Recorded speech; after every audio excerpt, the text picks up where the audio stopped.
예, 많은 분들이 생각한 스푼 보신 것 같아요. 예, 그냥 뭐 주제도 그렇고 그렇게 길지 않은 내용이고 구체적인 사업 방법론이나 뭐 이런 것보다는 그냥 한번 생각해 보는 거니까 아마 오늘 설명드린 내용에 여러분이 구체적으로 할 것들은 많이 정해지셨을 거예요. 근데 저는 진짜 한 스푼 넣는 거 있잖아요. 마지막에 간 좀 부족한데 여기 MSG 한 스푼 뭐 이런 것처럼 잠깐 한 스푼 하면 우리가 그런 얘기를 하잖아요. 저는 경쟁력 있는 사람 되고 싶어요. 저는 가치가 높은 사람이 되고 싶어요. 뭐 이런 생각을 안 하는 사람도 있지만 대부분 이런 니즈가 있거든요. 나 경쟁이 있고 싶다. 가치가 높고 싶은 사람이 있고 싶다. 인정받고 싶다. 그럼 근데 곰곰이 생각해 보면 누가 경쟁력이 있을까? 누가 가치가 높을까? 뭐 사실 이거는 평가 기준에 따라서 천차만별이에요. 천차만별. 왜냐하면 각 분야별로 요구된 능력이 다를 것이고 각 사람이 제공할 수 있는 가치가 다를 거니까. 하지만 공통적으로 경쟁력 있는 사람과 가치가 높은 사람의 공통점은 뭐냐면 희소성 있는 사람인 것 같아요. 이런 사람 희소성이 있어요. 쉽게 얘기해서 그런 거 있죠. 애들 공부를 하거나 그럴 때 애들 왜 그걸 공부시키세요? 그러면 좋은 대학 가야죠.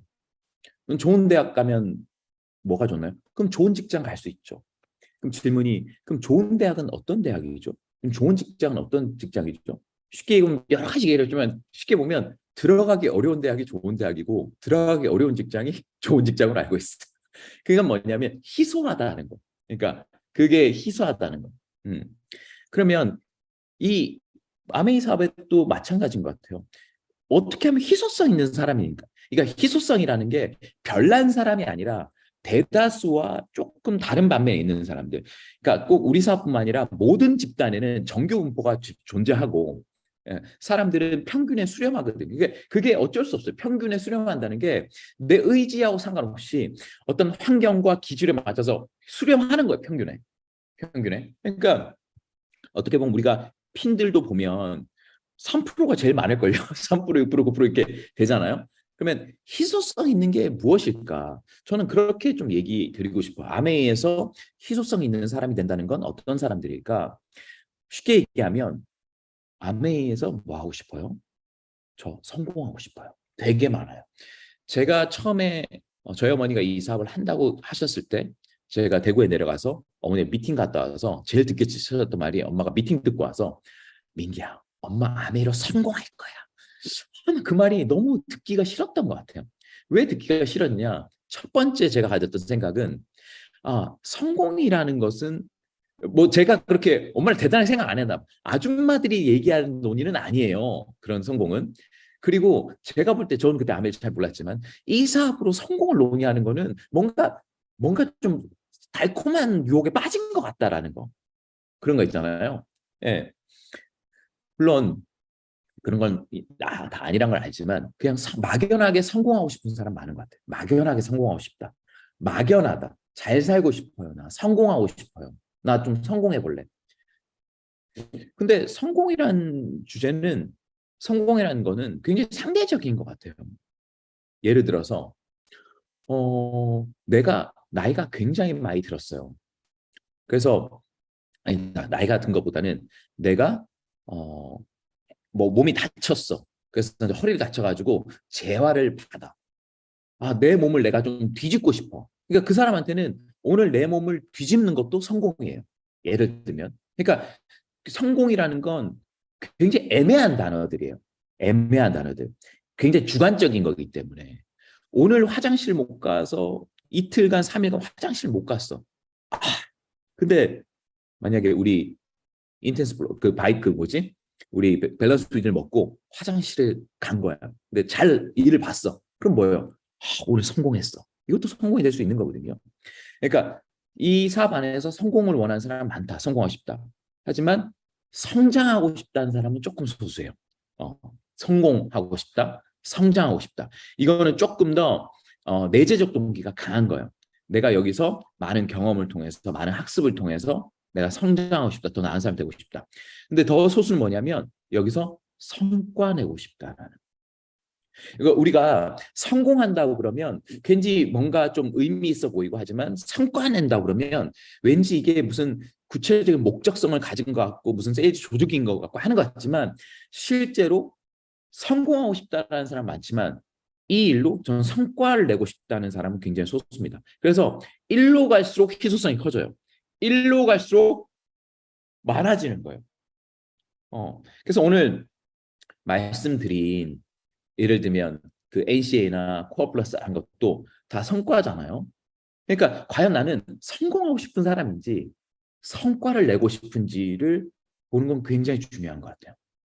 근데 좋은 선순환은 악순환은 뭐냐? 선순환은 뭐냐면 성과를 통해서 그 성과를 내는 과정 중에 성장을 하고 그래서 성공한다는 거. 성공한다는 건 내가 정의하는 거죠. 내가 정의하는 거. 그래서 꼭 내가 핀업을 됐다고 성공할 수 있냐? 꼭 그렇지는 않은 것 같아요. 내가 생각하는 것보다 부족하다고 그럼 실패한 거냐? 그렇지도 않은 것 같아요. 왜냐하면 성공은 내가 정의하는 거니까. 하지만 아메에서 요구되는 성과는 나와 있어요.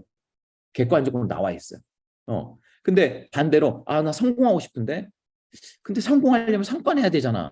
그거는 힘든 것 같은데 이렇게 된다고. 이렇게 됩니다. 반대로 성과를 내고 그 성과를 내는 거 아니라 성장하고 성공하고 싶다고. 그러니까 성과라는 거는 사실 많이 나와 있습니다. 우리가 성과를 평가하는 시스템은 이 사회에 많이 나와 있어요. 인사관리 시스템. 직장 다니신 분들은 한 번씩 본 것 같아요. KPI나 MBO나 OKR이나 이게 뭐냐? 여러분 모르셔야 됩니다. 잘. 몰라도 되는데 왜 얘기하는 거야? 한다면 두 가지가 있는데 첫 번째는 저는 알고 있다는 거고 두 번째는 뭐냐면 알면 도움은 돼요. 하지만 외울 필요는 없다. 여러분이 이걸 강의할 필요는 없어요. 하지만 알아두시면 뭔가 인식이 된다. 그러니까 한 단어 용어를 안다는 건 그 세계를 가진 거니까. KPI는 많이 아실 거예요.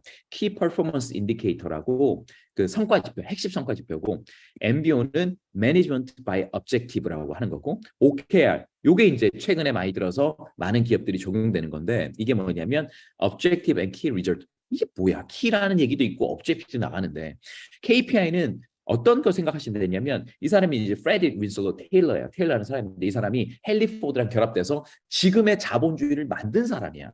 지금의 회사 시스템을 만든 사람이야. 헨리 포드는 뭐예요? 차를 만든 사람이 아니에요. 차를 만든 사람은 따로 있어요. 헨리 포드는 차를 부품을 쫙 쪽에서 가장 저렴하게 가장 빠르게 만든 사람이 헨리 포드입니다. 그때 도입했던 게 테일러리즘이에요. 나사를 조이는데 몇 분, 컨베이어 벨트에 흘러가는데 몇 분, 땀 닦는데 몇 분, 사람들이 밥 먹는데 몇 분, 요거를 최대한 다 쪼개가지고 아주 쪼개가지고 제조업에 이렇게 해야 된다라는 게 테일러리즘이고 그것들이 발달된 게 KPI예요. 조직의 일을 쫙 정해가지고 결과를 내려면 요게 키 퍼포먼스 내려면 요게 필요한데 요거를 누가 잘하냐 해서 낸 게 KPI입니다. 근데 거기에 대비해서 이 제조업 사업에서 이제 서비스업으로 바뀌면서 누가 이제 혜성같이 등장했느냐? 이분이죠. 피터 드러커죠. 내가 보기에는 사람 일을 그렇게 쪼갤 수가 있나? 예를 들어 간호사 일을 보자. 간호사 일 아니면 치유이상사 일을 보자. 아니면 서비스하는 사람 보자. 물론 병원 일이라는 건 부서별로 쪼갤 수 있겠지만 이 환자가 간호사가 틱틱대가지고 그 다음부터 안 와. 그러면 그 일을 잘했다고 좋은 결과를 냈다고 할 수 있을까? 라고 된 거예요. 결국은 아니야. 각각 일하는 사람이 자기 목적을 가진 게 되게 중요해. 그 목적을 수행하도록 도와주는 게 경영이야. 라는 게 MBO예요. 이게 피터 드러크가 만든 이론이에요. 똑똑한 사람이에요. 모두가 테일러진 갈 때 아니야. 개개인의 스스로 목적을 가진 게 굉장히 중요해. 그럼 OKR은 뭐냐? OKR은 존 도어라는 사람이 만든 건데 OKR 뜬 이유는 딱 한 가지입니다. 구글에서 이걸 받아들이기 때문이에요. 인텔에서 엔지니어를 했던 존 도어가 언제 인텔에서 적용시켜봤는데 이게 너무 효과가 좋아서 구글로 갔죠. 이건 뭐냐? 이제 조직이라는 개념이 나온 거예요. 그냥 한 사람이 일하는 직장이나 한 사람이 일하는 오거네이제이션 단체는 개개인별로 이루어진 게 아니라 하나의 큰 조직이 있다라는 거죠. 그 조직의 큰 목표, objective를 정하고 그 objective를 성취하기 위해서 어떤 key result를 내야 되느냐라는 거죠. 그래서 이거는 숫자가 그렇게 높지 않더라도 objective에 가까워지면 긍정적으로 평가하는 거예요. 이게 발달된 건데 이게 사실 각각 다 혼용돼 있습니다. 여러 가지로. 이건 인사평가 시스템을 하는 건데 제가 우리 사업을 보면 각각의 요소들이 다 있어요. 그럼 우리가 아까 전에 그 지난해 얘기한 우리가 내년의 성과, 나의 성과는 무엇이냐? 그러면 코아 플러스라든지 뭐 NCA라든지 뭐 그런 것들이 있잖아요. 그런 것들을 어떻게 내 목표로 가져올 것이냐, 성과로 가져올 것이냐 하는 건데, 사실 이제 성과량은 도전이라고 이 피터 드러커가 쓴 책인데, 저도 이 책 봤습니다. 저희 집에도 있고요. 여기 보면 저는 이 책에 대해서는 읽어보시라는 얘기보다는 여러분 이 책을 꾸준히 마스터하고 생각해 본다면 여러분이 삶을 매니지하는 거나 사람을 대하거나 뭐 일을 보거나 아메가 돌아가는 모습은 굉장히 해석력이 높아질 거다라는 얘기를 좀 하고 싶어요. 지금 당장 읽어야 되는 책은 아니지만 내가 이 사업을 단순히 뭐 이렇게 뭐 제품을 그냥 전달하고 그냥 후원으로 보지 않고 뭔가 내 삶을 경영하는 하나의 어떤 큰 수단 환경을 본다면 한번 볼 필요가 있어요. 이거는 굉장한 책이에요. 여기서 중요한 게 뭐냐면 성과 올리는 능력은 습득할 수 있다. 그리고 너의 시간을 알아라. 여기 시간. 그리고 어떤 공헌이 가능한가. 내가 이 조직에서 어떤 공헌이 가능한가. 내가 이 조직에서 무엇을 기여하겠다는 높은 사람이 개인 퍼포먼스 높다라는 거죠. 왜 그러죠? 개인이 자기 걸 잘해야지 잘 되는 거 아닌가요? 조직이 잘 되는 게 아니에요. 개인이 모여서 썸이 모여서 아니라는 거죠. 어떤 이 팀이 이 조직이 어떻게 가야 한다. 우리가 그걸 같이 해내야 될 때, 할 때 개인 퍼포먼스가 커진다는 거야. 왜냐? 그래야지 팀의 시너지, 팀의 보이지 않는 의식적, 무의식적, 보이지 않는 모든 것들 땡겨서 나한테 도움이 되거든. 근데 내가 내 목표만 그냥 한다 보면 내 세계로 짜그러들거든. 그런 거죠. 가장 여기서 또 강점을 살려라. 여기 그런 게 뭐냐면 마이너스 부분을 메우는 노력보다는 강점을 살리는 게 훨씬 보고 강점을 확 살려버리잖아요. 마이너스 보이지 않는다는 거죠. 가장 중요한 것부터 시작하라는 게 우선순위 정하라는 건데 이건 이런 거예요. 우선순위가 1번이잖아요. 1번이 끝나기 전에 2번은 거들떠도 보지 말아요. 1번이 끝나기 전까지는 2번을 거들떠 보지 말라는 게 이거예요. 그냥 우선순위 정해서 1번은 한 비중이 크니까 60%, 2번은 한 30%, 3번은 10% 이게 아니라는 거지. 1번이 안 되면 2번을 보지 말라는 거지. 아무튼 이런 관련된 책입니다. 네, 이런 관련된 책. 그래서 저는 그런 것 같아요. 제가 저번에 말씀드렸듯이 여러분이 이 일을 하는 가치 목적을 정하고 의미 있는 목표를 정하고 해야 할 일을 정하는 건데 사실 이런 거 이게 우리 사람 말고 만약에 유튜버라고 봅시다. 여러분이 유튜브로 목적을 정할게요. 유튜버. 목적이라는 건 이런 거예요. 유튜버 활동을 통해서 내 브랜드 인지도 쌓고 내 직장을 대체할 만한 수익을 만들어서 내가 좋아하는 컨텐츠를 만들면서 자유로운 크리에이터의 삶을 살고 싶다는 게 목적이에요. 이 안에는 자유성도 있는 거고 내 컨텐츠 인정받는 욕구도 있는 거 이런 것이 나의 내면의 욕망이 방향된 것이 목적이에요. 이 영향력 있는 유튜버가 돼서 경제적 자유로움도 누리고 사람들에게 도움되는 컨텐츠를 만들고 싶다는 게 목적이에요. 그럼 목표는 뭐냐? 목표라는 거는 이제 숫자로 나오는 거죠. 구독자 수를 얼만큼 늘린다. 내 컨텐츠 수를 몇 개 올린다. 그 구독자가 보는 시청 시간을 얼만큼 늘린다. 하는 것이 구체적인 목표죠. 그러니까 이게 나와줘야 된다는 거지. 그러면 해야 할 일이 나오거든요. 그럼 그걸 하는 거지. 그래서 사실 간단합니다. 성과라는 거는 목적을 정하고 목표를 정해서 해야 할 일 나오잖아요. 그냥 하시는 거예요. 왜 just do it이 가장 크냐? 그냥 하는 겁니다. 제가 여기 미국 와서 많이 느끼는 게 그렇죠. 테일러리즘, 그 다음에 피터 드러커 오스카를 왔지만 그 다음에 존 도어 이 사람들은 미국은 성과를 어떻게 내는 것이 이게 굉장히 중요해요. 피터 드러커 그랬거든요. 그럼 성과는 무엇입니까? 누가 물었을 때 조직에서 아니면 개인에서 내가 살아있는 하는 건 뭐냐면 노력과 비용은 계속 든다는 거죠. 하지만 성과라는 것이 오직 조직이나 당신의 삶의 변화를 가져오는 핵심 요인이라는 거예요. 성과만이 내 삶의 변화를 가져올 수 있고 그 변화를 내 눈으로 확인하는 것이 성장이고 그 성장을 했을 때 내가 내 성공을 만들어 나갈 수 있는 다양한 옵션들이 생긴다는 거죠. 그래서 아마 내년 사업을 준비하신 분들이 계실 건데 물론 성공, 성장 다 틀린 말 나쁜 말 아니에요. 다 맞지만 내년 한 해 그리고 2년, 3년간은 성과에 한번 집중해 보자.